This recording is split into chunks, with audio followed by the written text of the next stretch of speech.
Assalamualaikum warahmatullahi wabarakatuh. Waalaikumsalam warahmatullahi wabarakatuh. Bismillahirrahmanirrahim. Alhamdulillahi rabbil alamin. Wassalatu wassalamu ala ashrafil anbiya'i wal mursalin, Sayyidina wa maulana Muhammadin wa ala alihi wa ashabihil mujahidin at-tahirin, amma ba'du.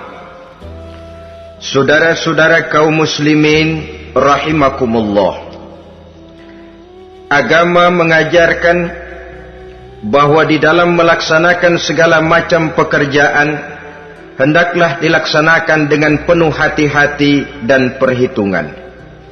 Dikatakan dalam pepatah, fit ta'annis salamah wa fil ajalatin nadamah. Di dalam keberhati-hatian itu ada keselamatan, dan di dalam sikap tergesa-gesa, di dalam sikap terburu-buru biasanya mengandung penyesalan. Tetapi ada 5 perkara yang malah memang harus dikerjakan secara buru-buru. Apa yang 5 perkara itu? Pertama, mengubur jenazah.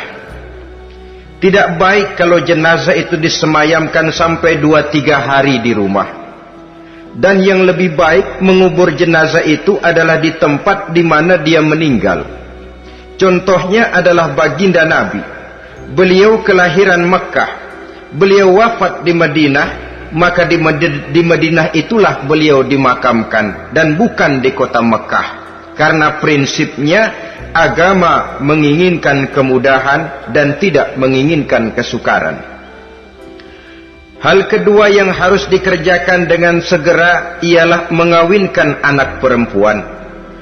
Apabila kita mempunyai anak perempuan, sudah sampai usianya untuk memasuki ambang pintu pernikahan, dan dia sudah minta untuk dinikahkan, maka segeralah orang tua menikahkannya atau mengawinkannya.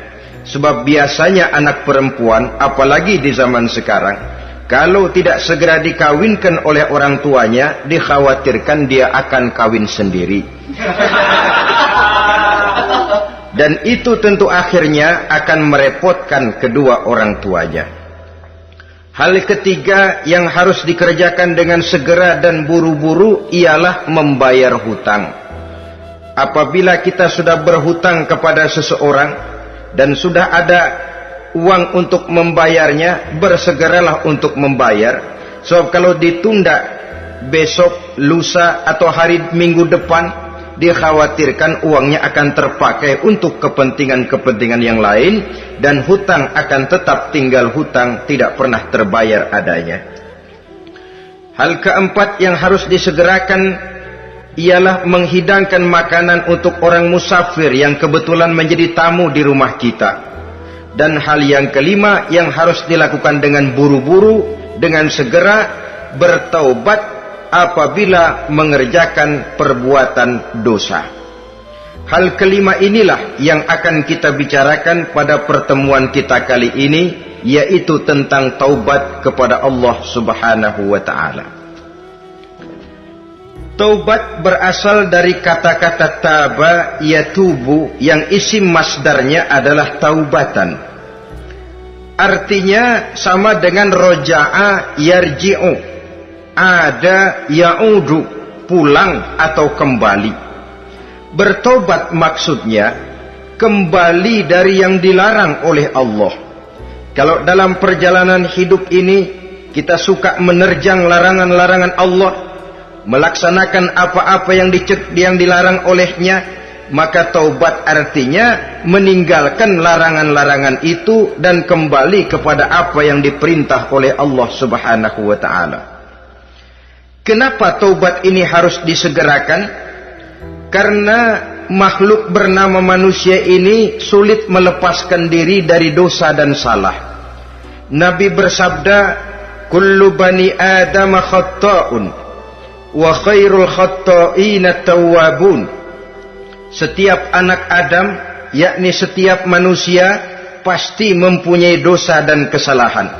Dan sebaik-baik orang yang mempunyai dosa dan kesalahan ialah orang yang segera bertaubat. Dengan kata lain, orang yang baik sesungguhnya bukanlah orang yang tidak punya salah, karena tidak ada orangnya yang tidak punya salah. Tetapi orang yang baik adalah orang yang apabila melakukan kesalahan, dia segera sadar, dijadikannya kesalahan itu sebagai pelajaran untuk tidak diulanginya lagi pada masa-masa yang akan datang. Inilah yang digambarkan oleh Allah Subhanahu wa taala dalam surah Ali Imran ayat 135. Walladzina iza fa'alu fahishatan, dan orang-orang yang apabila mereka terjatuh ke dalam perbuatan dosa, au zalamu anfusahum, atau berbuat zalim kepada diri mereka sendiri, zakarullaha fastaghfaru lidzunubihim, mereka segera ingat kepada Allah dan memohon ampun terhadap dosa yang pernah mereka kerjakan. Saudara-saudara kaum muslimin rahimakumullah, sejak awalnya iblis memang sudah memproklamirkan diri di hadapan Allah Subhanahu wa taala. Apa kata iblis? Ya Rabbi wa izzatika la azalu aghwi bani adama ma damat arwahuhum fi ajsadihim. Ya Allah, demi kemuliaanmu saya bersumpah, kata iblis, saya akan selalu memperdayakan anak-anak Adam, saya akan selalu menggoda manusia selama ruh mereka masih ada di dalam jasad mereka. Jadi selama ruh masih ada di dalam jasad, selama itulah iblis akan selalu berusaha menggelincirkan manusia untuk jatuh ke tempat-tempat salah dan ke tempat-tempat dosa. Tetapi kemudian Allah juga memberikan jaminan. Allah menjawab proklamasi iblis ini, wa izzati wa jalali ya mal'un la azalu aghfiru lahum mastaghfaru. Demi kehormatanku, demi kemuliaanku, hai mal'un, hai yang terkutuk, hai iblis, kalaupun engkau selalu memperdayakan manusia, kalaupun engkau selalu menipu dan menggoda mereka sepanjang ruh mereka masih ada di dalam jasad, aku akan senantiasa memberikan ampun kepada mereka sepanjang mereka memohonkan ampun kepadaku. Inilah jaminan dari Allah Subhanahu wa ta'ala. Saudara-saudara kaum muslimin rahimakumullah, oleh karenanya apabila kita berbicara tentang taubat, artinya kita berbicara tentang tingkah laku kita dalam kehidupan sehari-hari. Apa yang harus kita lakukan untuk sempurnanya satu taubat? Pertama, menyesal terhadap dosa yang pernah kita lakukan. Kadang-kadang ada juga orang bertaubat, tapi bukan nyesal terhadap dosa yang dia kerjakan, malah puas katanya. Dia ngomong sama teman-temannya, saya dulu zaman muda sudah kenyang judi, kenyang zina, kenyang mabuk-mabukan, sudah puas. Sekarang tinggal benernya saja, saya sudah taubat. Taubatnya sih bagus, tapi puasnya itu yang jelek. Kenapa harus dikatakan puas? Bukan puas, menyesal. Menyesal saya dulu. Kenapa hanyut terjebak dosa? Kenapa tenggelam di meja judi? Kenapa tenggelam di minum-minuman keras? Kenapa hanyut kepada perbuatan munkar dan maksiat? Saya menyesal sekali. Menyesal diperintah dan bukan malah puas. Dari rasa menyesal ini nanti timbul hal yang kedua, yaitu berniat tidak akan mengulangi lagi perbuatan dosa. Kalau menyesal tapi masih diulangi lagi, itu belum taubat yang sebenarnya. Saya kapok, menyesal, tidak mau minum minuman keras lagi. Besok tidak ada minuman keras, malah pusing, nyari kesana kemari. Itu belum taubat yang sebenarnya. Jadi setelah menyesal, berniat tidak akan mengulangi lagi perbuatan dosa itu. Kalau menyesal tapi masih diulanginya lagi, itu sama saja dengan main-main. Saudara-saudara kaum muslimin rahimakumullah, Barangkali itu yang orang namakan dengan taubat sambal namanya. Kita kalau makan nasi pakai sambal, pedesnya bukan main, repot, marah, ngomel. Gila, sambal pedes bukan main, taubat sama sambal. Tobat sama sambal katanya. Tapi 2-3 hari kemudian dia makan lagi, nggak ada sambal, nyari. Kemarin sudah taubat, 2 hari kemudian malah nyari. Ini bukan taubat yang sebenarnya. Penyesalannya tidak diiringi dengan berniat untuk tidak mengulangi perbuatan dosa itu selama-lamanya. Saudara hadirin, kita sudah taubat, tidak mau lagi minum minuman keras. Datang teman, minum ya? Nggak mau. Kenapa? Saya sudah taubat. Yang benar, benar. Kalau dibayarin, udah. Jadi rupanya taubatnya itu cuma karena nggak ada yang bayarin. Begitu datang yang bayarin, berangkat lagi. Itu belum lagi merupakan taubat yang sebenarnya. Begitu juga kita taubat dari meja judi. Pada waktu sudah buras, bangkrut, habis-habisan, mungkin menyesal, mungkin bertaubat. Inilah akibatnya judi, rumah tangga berantakan, harta buras, anak terlantar, uang tidak ada. Taubat saya tidak mau lagi-lagi tenggelam di meja judi. Pada saat kondisinya bangkrut, itu yang diucapkan. Tapi 2-3 hari, 4-3 minggu, 1 bulan kemudian rezekinya banyak, makmur lagi, usahanya maju lagi, lupa lagi dia kepada ucapan sebelumnya. Akhirnya sedikit demi sedikit tenggelam kembali di meja judi. Ini pun belum merupakan taubat yang sebenarnya. Jadi untuk sempurnanya taubat, yang pertama menyesal terhadap dosa yang telah dilakukan, yang kedua berjanji tidak akan mengulangi lagi, kemudian yang ketiga meninggalkan perbuatan jahat itu untuk selama-lamanya. Dengan kata lain, kalau memang taubat tidak mau minum lagi, talak 3 itu minuman keras. Kalau memang niat tidak akan berjudi lagi, talak 3 itu segala macam bentuk perjudian, meninggalkan perbuatan jahat. Yang keempat, menunaikan semua fardu dan kewajiban. Sebab barangkali pada saat kita tenggelam dalam dosa, perintah-perintah Allah, jangankan yang sunnah, yang wajib saja sering kita lalaikan. Maka apabila diri telah berniat melaksanakan taubat, maka tunaikan semua kewajiban yang disyariatkan oleh agama kepada kita. Yang kelima, meminta halal kepada para lawannya dengan termasuk mengembalikan hak milik orang lain. Ini kalau menyangkut hukukul adamiyin atau hak-hak manusia. Jadi kalau kita berdosa kepada sesama manusia, Allah belum akan menerima taubat kita kalau kita belum minta maaf kepada yang bersangkutan. Adapun kalau kita sudah minta maaf tapi yang bersangkutan tidak mau memberikan maaf, itu urusan dia kepada Allah. Urusan kita adalah meminta maaf kepada yang bersangkutan. Hal yang keenam, mendidik atau melatih diri untuk bertaat kepada Allah. Sebagaimana kita dulunya telah melatih diri, memperturutkan diri untuk berbuat durhaka.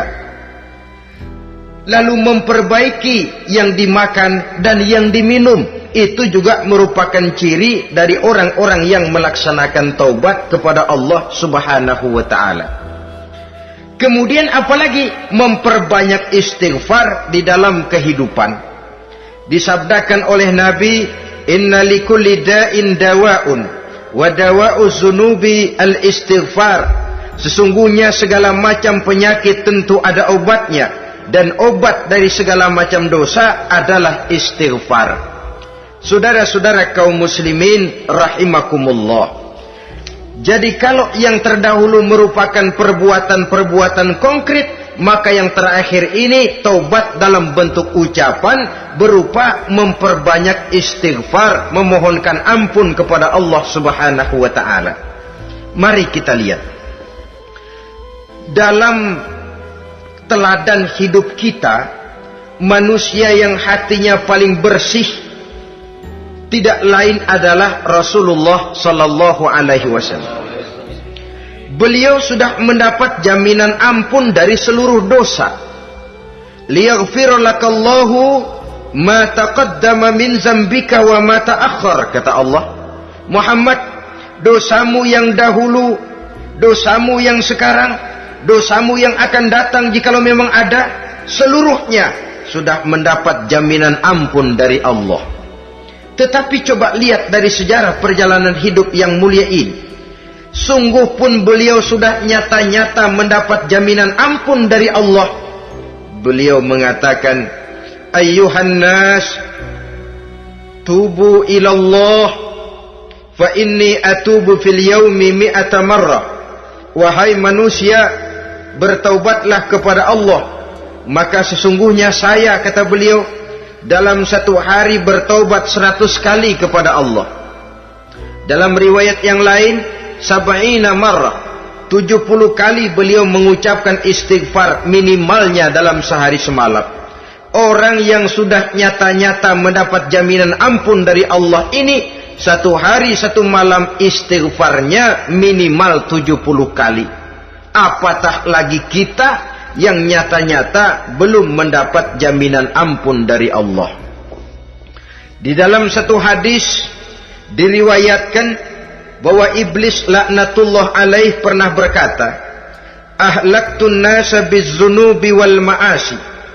Aku rusak dan aku hancurkan kehidupan manusia dengan dosa dan dengan segala macam perbuatan maksiat. Iblis menghancurkan manusia dengan menanamkan kegemaran berbuat dosa dan menanamkan kesukaan untuk bergelimang dalam dunia maksiat. Tetapi kemudian iblis mengakui, wa ahlakuni bila ilaha illallah wal istighfar.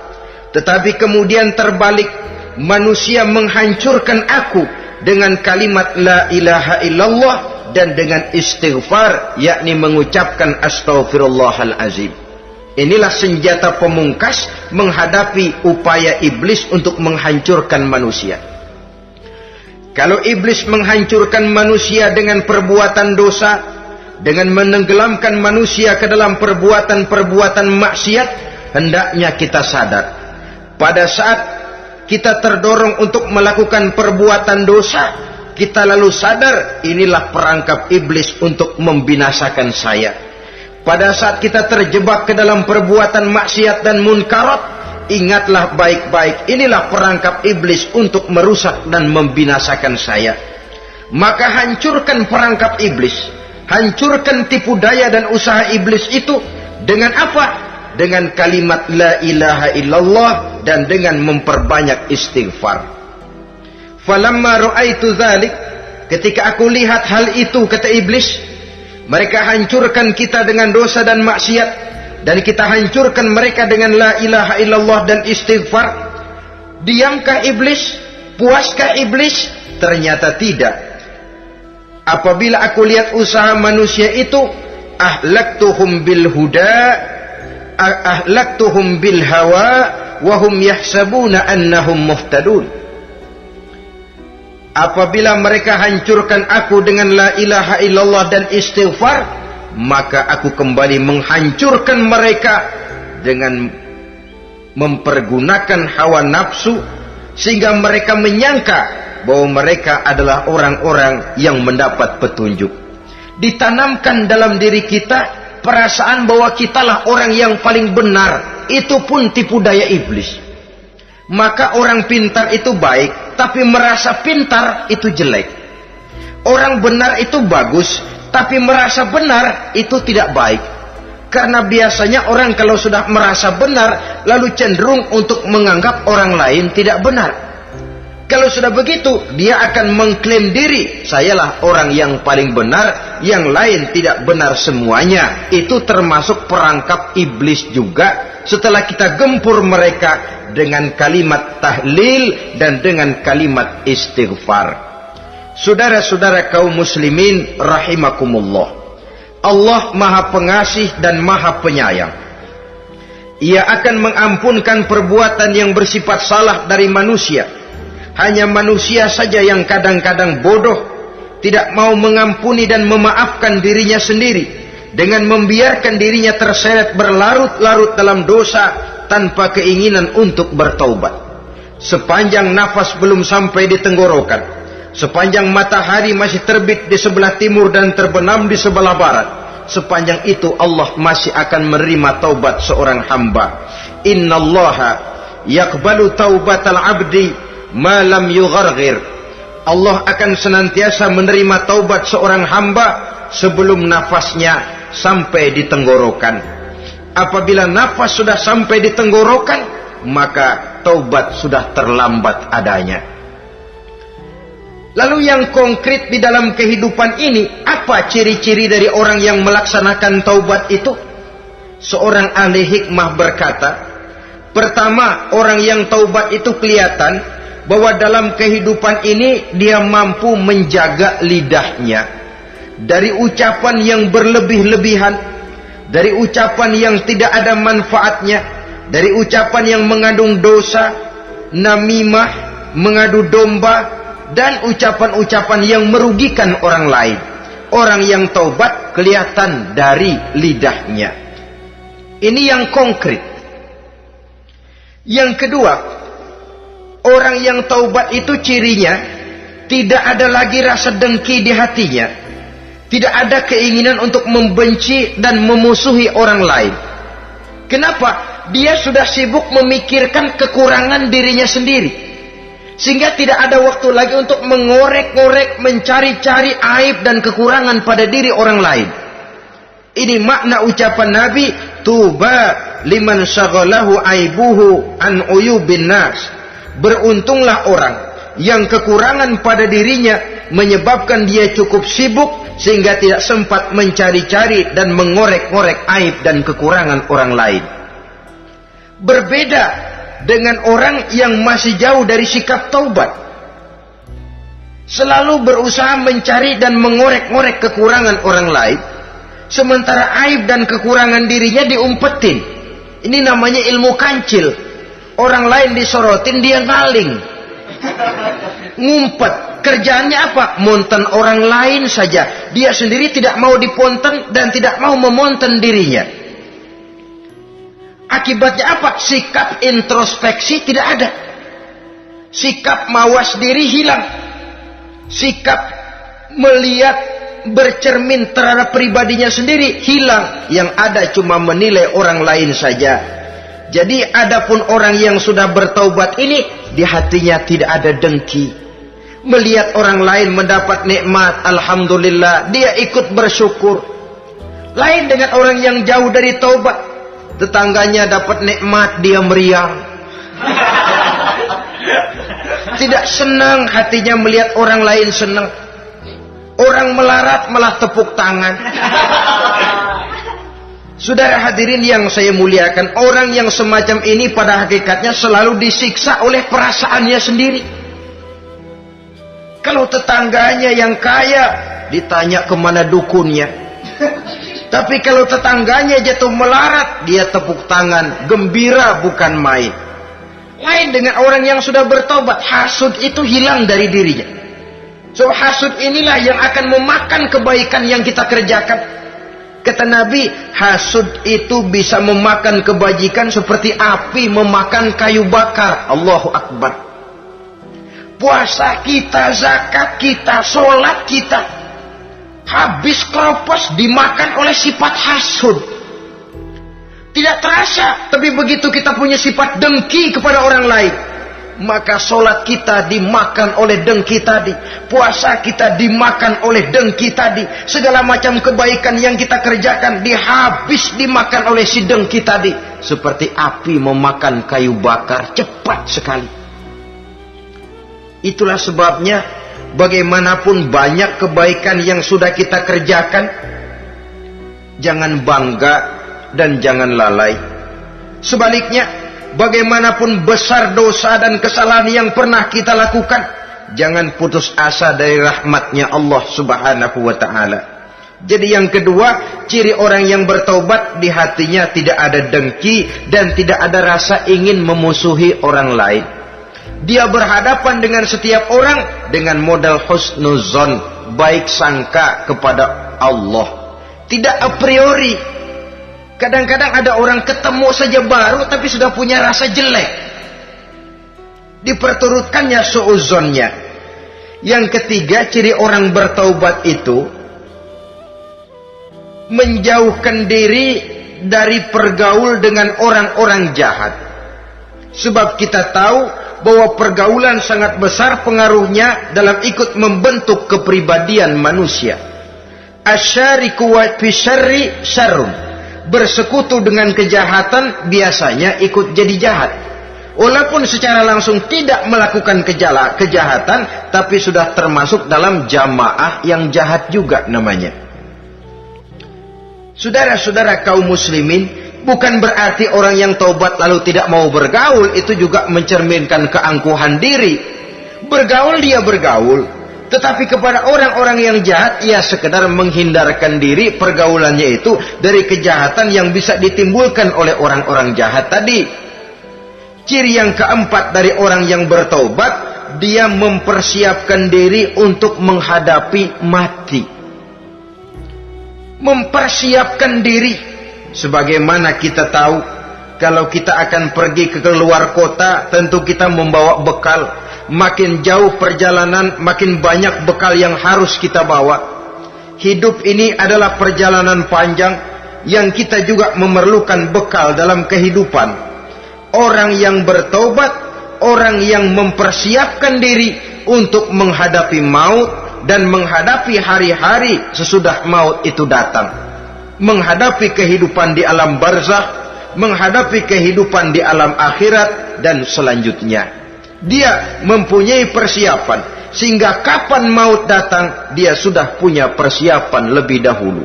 Saudara, kalau kita siap dipukul orang, pada saat pukulan itu datang, rasanya sakitnya agak lebih kurang daripada kita tidak pernah siap untuk dipukul.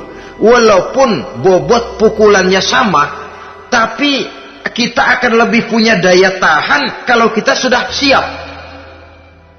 Oleh karena itu, orang yang bertobat, orang yang mempunyai persiapan untuk menghadapi mati. Tidak hanya untuk menghadapi mati, tapi juga menghadapi hidup di seberang kematian nanti. Maka karenanya dia sibuk dengan dunianya, tapi juga dia lebih sibuk dengan akhiratnya. Dia tenggelam dalam berbagai macam kesibukan dunia, lain saat dia memfanakan diri untuk membekali diri menghadapi kehidupan sesudah hidup yang sekarang ini. Ciri-ciri ini tentu akan kelihatan dari gerak hidup seseorang. Saudara-saudara kaum muslimin rahimakumullah. Jadi dengan kata lain, kalau kita kembali kepada surah Ali Imran ayat 135 tadi, apabila dalam kehidupan terjebak kita kepada perbuatan dosa atau zalim kepada diri sendiri, zakarullah, segeralah mengingat Allah, fastaghfaru li dzunubihim, dan segera memperbanyak istighfar, memohon ampun kepada Allah Subhanahu wa taala, sebab dosa dalam Islam hanya bisa ditebus dengan taubat. Bukan dengan uang, bukan dengan beras, bukan juga dengan piagam. Dosa dalam Islam hanya bisa ditebus dengan melaksanakan taubat kepada Allah. Dan untuk bertaubat tidak usah ngulur waktu. Besok saja, bulan depan saja, tahun depan saja, nanti saja kalau sudah agak sedikit tua. Ibarat diri kita ini kaca, kata Imam Ghazali, maka dosa adalah debu. Apabila kaca kena debu, sedikit nempel debu lalu dilap, sedikit nempel debu terus dilap lagi, insya Allah kaca akan tetap bersih. Tapi kalau kita menunggu debu sampai banyak, apalagi sampai berurat, berkarat, nanti akan sulit membersihkannya. Demikian hati manusia itu. Kalau sudah dihinggapi oleh dosa, ditumpuknya lagi, berkarat dosa dalam hati, biasanya berat untuk melaksanakan taubat. untuk lebih meningkatkan pengertian kita tentang ciri dari orang-orang yang bertaubat, mari kita ikuti sebuah dialog yang pernah terjadi antara Rasul dengan para sahabat. Satu hari ketika sedang berkumpul dengan para sahabat, baginda Rasul bertanya, "Atadruna manit taib?" Saudara-saudara, tahu enggak saudara-saudara, siapa sebenarnya orang-orang yang bertaubat itu? Macam-macamlah jawaban para sahabat, tapi yang jelas akhirnya mereka berkata, Allahu wa rasuluhu a'lam. Allah dan Rasulnya yang lebih tahu siapa sebenarnya orang yang bertaubat itu. Atas jawaban ini, baginda Rasul lalu menegaskan, pertama, man taba wa lam yata'allamil ilma falaysa bitaibin. Siapa orang yang mengaku bertaubat kepada Allah, lalu dia tidak mau mencari ilmu, tidak mau belajar, falaysa bitaibin, maka dia belum termasuk orang yang bertaubat. Jadi di sini jelas bahwa bukan hanya dari dosa kita bertaubat, juga bertaubat dari kebodohan. Dalam arti tidak membiarkan diri kita bodoh terus menerus. Dengan bahasa anak sekarang, bodoh tapi betah.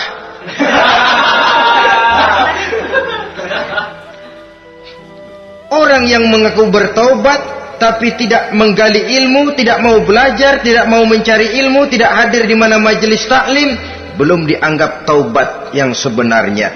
Jadi grafik orang yang taubat itu kelihatan dari kesungguhannya mencari ilmu, menghadiri majelis taklim, menghadiri kuliah-kuliah, ceramah-ceramah dan diskusi-diskusi keagamaan. Rakus dia dengan ilmu pengetahuan agama, sehingga dengan ilmunya taubatnya semakin mantap. Ini ciri yang pertama. Lalu beliau bersabda lagi, wa man taba wa lam yazdad fil ibadati falaysa bitaibin. Barang siapa yang mengaku bertaubat tapi ibadahnya tidak tambah-tambah, maka dia belum termasuk orang yang taubat. Orang yang bertaubat ada grafik peningkatan ibadahnya. Jadi kalau mulutnya taubat, minta ampun, tapi ibadahnya gitu-gitu aja, belum merupakan taubat yang sebenarnya. Jadi pada saat dia melaksanakan taubat, memproklamirkan diri untuk kembali ke jalan Allah, nilai ibadahnya meningkat. Kalau sholatnya tadinya cuma sekedar yang wajib-wajib saja, setelah dia taubat bertambah melaksanakan yang sunnah, rawatibnya, qobliyah, ba'diyahnya, atau kemudian nawafilnya berupa tahajud, hajat, duha, istikharah, dan solat-solat sunnah lainnya. Jadi kelihatan dari peningkatan ibadahnya. Ini ciri yang kedua. Yang ketiga kata Nabi lagi, wa man taba wa lam yardal khusama falaysa bitaibin. Barang siapa yang mengaku bertaubat kepada Allah tapi dia tidak bisa meridhoi musuh-musuhnya, maka belum lagi dia dianggap orang yang bertaubat. Meridhoi, memaafkan musuh. Saudara, memberi maaf itu lebih sulit daripada minta maaf. Tapi memberi maaf lebih mulia daripada minta maaf. Minta maaf gampang, memberi maaf yang sulit. Karena itu orang yang memberi maaf menunjukkan jiwa yang lebih luhur daripada orang yang minta maaf. Sebab apa? Posisi orang yang memberi maaf kan posisi orang yang menang. Biasanya dalam posisi menang orang gampang congkak dan sombong. Orang datang minta maaf kepada kita, lalu timbul keseganan. Iya, minta maaf sih gampang. Memberi maaf itu yang sulit, tapi itu yang sangat dianjurkan. Dan itu merupakan ciri dari orang-orang yang bertaubat. Lalu apalagi? Wa man taba wa lam yughayyir libasahu wa zinatahu falaysa bitaibin. Barang siapa yang mengaku bertaubat tetapi pakaian dan perhiasannya tidak berubah, maka dia belum lagi dianggap bertaubat. Orang bilang pakaian memang kulit, yang penting isi.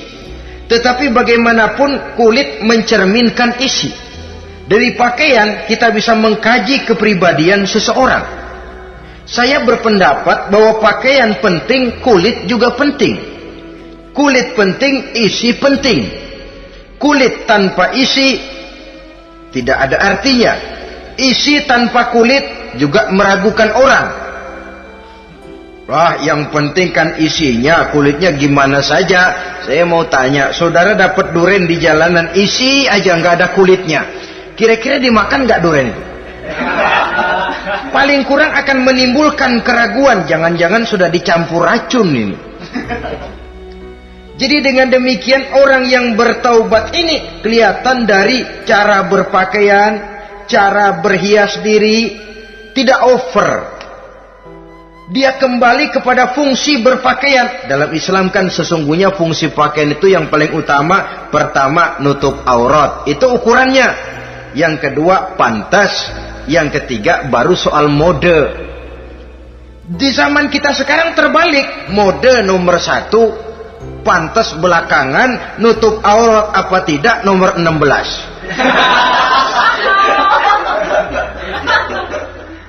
Kalau sudah mode, kita kekira kekurangan pertimbangan. Ini buat saya pantas apa tidak, ini menutup aurat apa tidak. Kita balik. Padahal fungsi berpakaian dalam Islam tujuan utamanya pertama nutup aurat. Biar modenya mutaakhir, ciptaan Pierre Cardin sekalipun, kalau memang tidak nutup aurat, ya hukumnya masih belum berpakaian. Atau juga ukuran yang kedua, pantas. Yang orang lain pantas kita pakai, belum tentu kita pantas. Kita kadang-kadang kehilangan pertimbangan. Lihat iklan bintang film memakai pakaian yang begini bagus, lalu kita pakai saja. Ya tentu namanya bintang film. Kadang-kadang pakaian untuk show dipakai buat kondangan. Akhirnya habis sekampung orang nonton dia.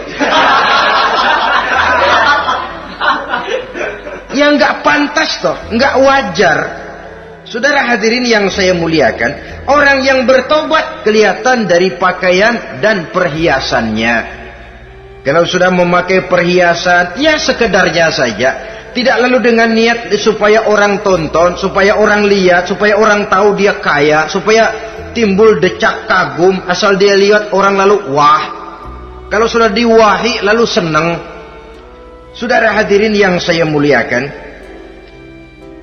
kemudian kata Nabi lagi, wa man taba wa lam yubaddil ashabahu falaysa bitaibin. Siapa yang mengaku bertaubat tapi pergaulannya dari itu ke itu saja, seperti itu juga, tidak mengalami perubahan, maka dia belum lagi dianggap bertaubat. Kalau taubat kita dari judi, jangan bergaul lagi dengan penjudi. Dalam arti jangan berkumpul di majelis judi. Ah, saya sih udah taubat nggak main judi, tapi ngumpulnya di situ terus. Ya bagaimana? Pada akhirnya toh akan terseret juga. Saudara hadirin yang saya muliakan, jadi dengan demikian lingkungan juga sangat besar pengaruhnya dalam kriteria orang yang bertaubat. Selanjutnya Nabi bersabda, wa man taba wa lam yughayyir khuluquhu falaysa bitaibin. Siapa yang mengaku bertaubat tapi akhlaknya, budi pekertinya tidak mengalami perubahan, maka orang itu pun belum dianggap bertaubat. Ini juga konkret. Orang yang bertaubat kelihatan dari akhlaknya. Kalau kemarin sama orang tua songong, kurang ajar, nyelongcong, maka setelah taubat dia berakhlak kepada orang tua. Kalau kemarin kepada anak muda menindas, tidak senang kepada anak muda yang maju, setelah dia taubat dia bisa menyayangi kepada anak-anak muda. Akhlak ini lain dengan adat, istiadat. Adat biasanya hanya memandang yang lahir, sedangkan akhlak zahir batin dipandang. Contoh, seorang anak muda kalau lewat di depan orang tua membungkukkan badan, menurut adat dia sudah sopan. Tapi menurut akhlak belum tentu berakhlak. Tergantung kepada niatnya apa membungkukin badan. Permisi apa ngina. Kan mungkin saja orang membungkukan badan lewat di depan aki-aki karena menghina. Sebab aki-aki itu badannya udah bungkuk.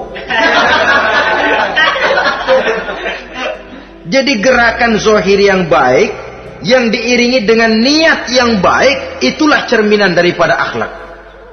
Kalau adat terlepas dari soal niat. Asal zohirnya sudah oke, menurut adat, oke dia beradat. Niatnya apa? Adat tidak pernah menilai. Maka orang yang bertaubat pun kelihatan dari akhlaknya. Dan akhlak itu adalah keseluruhan tingkah hidup manusia.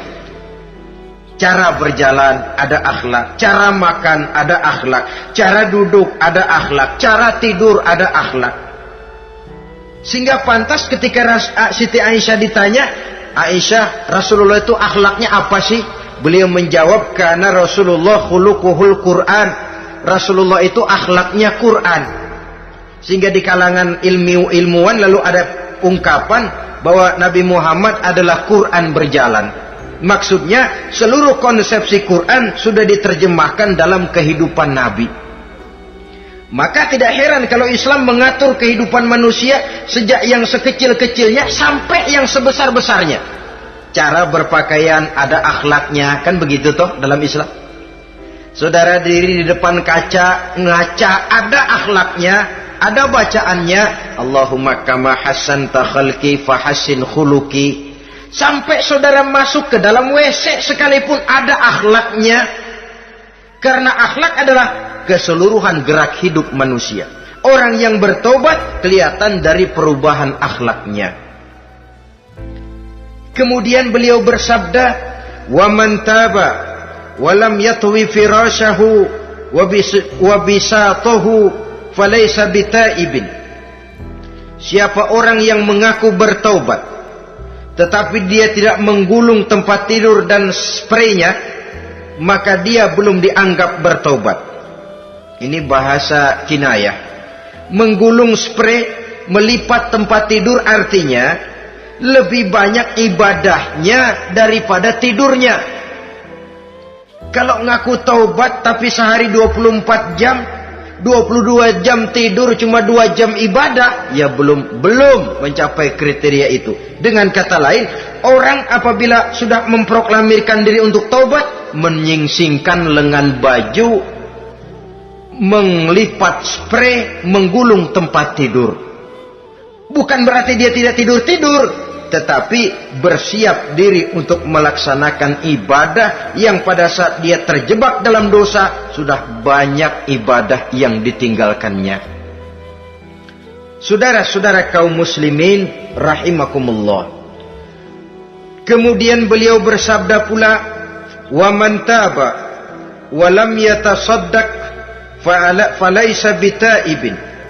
Barang siapa yang mengaku bertobat kemudian dia tidak menyedekahkan karunia yang diberikan Allah kepadanya, maka taubatnya belum lagi dianggap taubat yang sebenarnya. Faman istabana minal abdi hazihil khisal fahuwa taibun haqqa. Apabila nyata tanda-tanda ini pada diri seorang hamba, maka barulah taubatnya dinamakan taubat yang sebenarnya. Jadi untuk taubat itu ada 2 jalan yang bisa kita tempuh. Pertama, taubat dengan lisan, taubat dengan ucapan. Dalam artian apa? Memperbanyak istighfar. Istighfar yang mana? Yang mana yang mungkin saja. Kalau waktunya sempit ya istighfar yang pendek-pendek. Astaghfirullah, astaghfirullah, astaghfirullah. Mau yang lebih panjang, astaghfirullahalazim allazi la ilaha illa huwal hayyul qayyum wa atubu ilaih min jami'il ma'asi waz zunub la haula wala quwwata illa billahil aliyyil azim. Ada waktu yang lebih panjang lagi membaca sayyidul istighfar. Tiap kali berbuat jahat, tiap kali diiringi dengan istighfar. Nah, ini yang bisa runtuh dengan istighfar ini dosa apa? Dosa yang ringan, dosa yang biasanya dilakukan oleh panca indera kita. Mata ini dosa mata, insya Allah bisa runtuh dengan istighfar. Ngelihat yang haram, cepat nunduk, astagfirullah. Habis nunduk jangan ngeliatin lagi.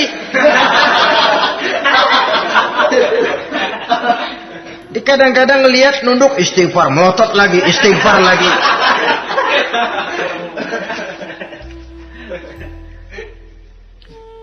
Saudara hadirin yang saya muliakan, kata Imam Ali, nazratul ula laka wasaniyatu alaika. Ini dalam menjaga mata. Pandangan pertama rezekimu kelihatan, namanya kelihatan kan rezeki. Pandangan pertama rezekimu, ulangannya dosamu. Ulangannya ini yang bisa membawa dosa. Dosa karena lidah mengucapkan kata-kata yang menyakitkan orang. Dengan istighfar insya Allah runtuh. Adapun dosa-dosa besar lainnya tentu harus dengan perbuatan. Tidak cukup dengan sekedar istighfar saja. Perbuatannya apa? Itulah seperti yang sudah saya sampaikan pada ciri-ciri orang yang bertaubat tadi. Oleh karenanya, beruntunglah kita masih diberikan umur oleh Allah. Sehingga segala dosa dan kesalahan yang kita lakukan, kita masih punya kesempatan untuk mengadakan pemutihan, bertaubat kepada Allah. Nah, apa kemudahan yang diberikan Allah kepada orang yang melazimkan istighfar di dalam hidupnya? Pertama kata Nabi, man lazimal istighfar, siapa orang yang melazimkan, membiasakan diri istighfar, diberikan keistimewaan oleh Allah. Pertama, ja'alallahu lahu min kulli dhiqin makhraja. Allah akan memberikan jalan keluar untuknya dari segala macam kesulitan. Hidup ini kan problem. Makin tinggi status sosial, makin banyak urusan. Urusan akan selesai apabila hidup di dunia selesai. Kita menyangka orang lain lebih enak dari kita, padahal tiap orang punya urusan. Yang namanya enak barangkali persis seperti pelangi biang lala itu. Tidak pernah di atas kepala kita, di atas kepala orang lain saja. Begitu kita memandang keenakan dalam hidup ini. Petani bilang pedagang enak, pedagang bilang petani enak. Tapi begitulah keenakan itu. Orang yang melazimkan istighfar, dia akan diberikan jalan keluar dari segala macam kesulitan. Menurut perhitungan otak, didlek, buntu, tidak sanggup lagi, entah bisa terwujud dan terlaksana. Allah memberikan jalan keluar dari segala kesulitan. Saudara, kalau Allah sudah memberikan jalan keluar dari kesulitan, siapa lagi yang bisa bikin sulit kita? Kalau Allah yang memberikan jalan keluar, everything is running well katanya. Semua urusan bisa jalan dengan lancar. Tapi tanpa istighfar, jauh kita dari Allah. Jalan yang sudah lapang pun bisa jadi sempit. Urusan yang sudah nyata akan selesai pun bisa jadi injelimet. Dan jalan yang tadinya tidak berliku-liku pun bisa berliku-liku. Ini faktor yang di luar perhitungan matematis. Kita tidak mampu, Allah maha mampu. Menurut akal kita tidak mungkin. Kalau Allah mau, tidak ada yang tidak mungkin. Saudara-saudara, ini fasilitas pertama. Orang yang gemar istighfar diberikan jalan keluar dari segala macam kesulitan. Yang kedua, wa min kulli hammin faraja, diberikan kegembiraan dari setiap kesusahan yang dihadapinya. Ada saja faktor-faktor yang mendatangkan kegembiraan, yang mendatangkan refreshing di dalam kehidupannya, sehingga dia tidak lalu merasa jalannya buntu, tidak merasa kesulitannya tidak pernah terselesaikan. Dan yang ketiga, fasilitas yang diberikan Allah kepada orang yang gemar istighfar, wa razaqahu min haitsu la yahtasib. Allah akan memberikan kepada mereka rizki dari jalan yang tidak pernah mereka sangka-sangka. dari jalan yang tidak pernah mereka perkirakan sebelumnya. Saudara-saudara kaum muslimin rahimakumullah. Inilah fasilitas ketiga yang diberikan Allah kepada orang yang gemar istighfar. Rizkinya datang dari jalan yang tidak disangka-sangka. Sebab rizki ini juga termasuk hal gaib. Dan jangan lupa, ar-rizqu bimakna al-ata hissiyan kana au ma'nawiyan. Rizki adalah pemberian baik yang konkret maupun yang abstrak. Kita sering membatasi pengertian rezeki, maka rezeki kita jadi sering terbatas. Menurut kita kan yang namanya rezeki cuman duit saja. Kalau bukan duit bukan rezeki. Padahal semua karunia Allah itu rezeki. Umur rezeki, istri rezeki, anak rezeki, pangkat dan jabatan rezeki, termasuk duit juga rezeki. Tapi dalam kebiasaan kita rezeki cuman duit. Begitu duit seret, kita anggap rezeki macet. Maka akhirnya kita tidak bersyukur kepada Allah. Padahal mungkin di sektor duit macet, tapi rezeki dari segi lain, ilmu barangkali tambah, wibawa naik, pangkat naik, anak tambah, itu juga merupakan rezeki. Saudara-saudara kaum muslimin rahimakumullah. Orang yang gemar istighfar ini diberikan rezeki dari jalan yang tidak disangka-sangkanya. Dibukakan perbendaharaan Allah untuknya. Sehingga rezekinya datang dari cara yang tidak disangka-sangka. Allah Maha Kaya. Kalau dia mau, la mani'a lima a'taita wa la mu'tiya lima mana'ta. Tidak satu kekuatan pun yang mampu mencegah apa yang hendak diberikan Allah. Dan tidak satu kekuatan pun yang sanggup memberikan apa yang dicegah oleh Allah Subhanahu wa ta'ala. Ini keistimewaan yang diberikan Allah kepada mereka yang gemar beristighfar di dalam kehidupan ini. Jangan lagi berpikir, gua sih nggak punya dosa, istighfar amat. Sombong, saudara-saudara. Manusia itu lebih baik merasa banyak dosa daripada merasa tidak punya dosa. Tanda orang bahagia, kata Nabi 4. Pertama, orang yang selalu ingat kepada kesalahan yang pernah dia lakukan. Itu orang bahagia. Selalu ingat kepada kesalahan yang pernah dilakukannya. Sehingga pada saat akan melakukan kesalahan yang baru, dia mikir-mikir. Dosa gue yang kemarin udah 3 keranjang, nih nambah lagi. Ingatannya terhadap kesalahan yang lalu akan merupakan langkah preventif yang mencegah dirinya untuk tidak menambah kesalahannya. Orang bahagia, orang yang selalu ingat kesalahan yang pernah dia lakukan, terbayang di pelupuk mata, bukan ngumpet-ngumpetin dosa. Sebab apa yang mau kita umpetin di hadapan Allah? Yang kedua, tanda orang bahagia itu orang yang selalu melupakan kebaikannya. Kalau dia berbuat baik, dia lupakan. Dia anggap dirinya belum pernah berbuat baik. Sehingga di mana ada kebaikan, dia tidak bisa ikut. Dia merasa sangat rugi. Sebab dia anggap dirinya belum pernah berbuat baik. Yang ketiga, tanda orang bahagia. Dalam urusan dunia, dia lihat ke bawah. Sehingga timbul rasa syukurnya. Bahwa kalau dia sengsara masih banyak yang lebih sengsara dari dia. Bahwa kalau dia miskin masih jauh lebih banyak yang miskin dari dia. Bahwa kalau dia menemui kesulitan masih banyak yang jauh lebih sulit dari dia. Dengan cara itu jiwanya akan lapang, hidupnya akan tenang, dan dia tidak pernah ingkar kepada nikmat yang diberikan Allah. Sebaliknya yang keempat, tanda orang bahagia itu dalam urusan akhirat dia lihat ke atas.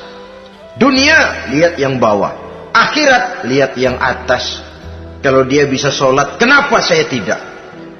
Kalau dia sanggup puasa, kenapa saya tidak? Kalau dia bisa baca Quran, kenapa saya tidak? Timbul panas, nyontoh ibadah mendatangkan kebahagiaan.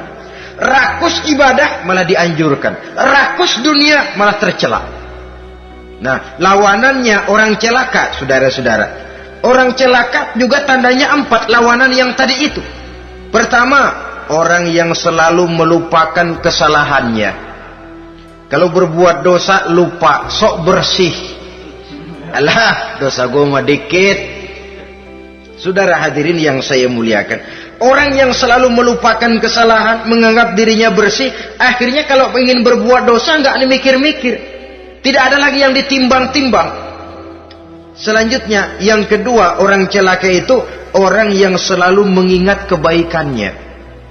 Akhirnya apa? Timbul sifat nepuk dada, membanggakan jasa, lahirlah pahlawan-pahlawan kesiangan.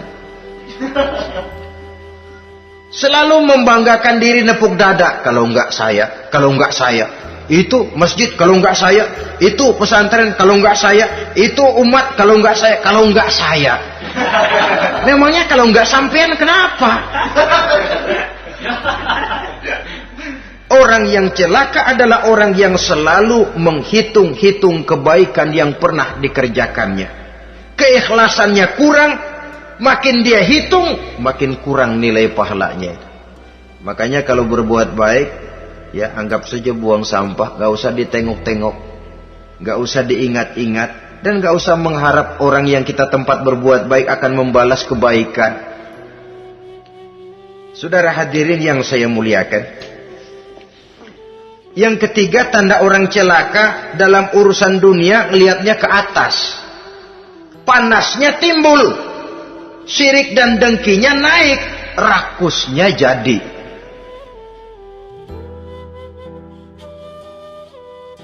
Timbul sifat panasnya itu, tidak mau ngerti. Kalau tetangga saya bisa beli kulkas, kenapa saya tidak? Kalau tetangga saya bisa beli motor, kenapa saya tidak? Kalau tetangga saya bisa beli mobil, kenapa saya tidak? Gaji nggak cukup, tuyul piara.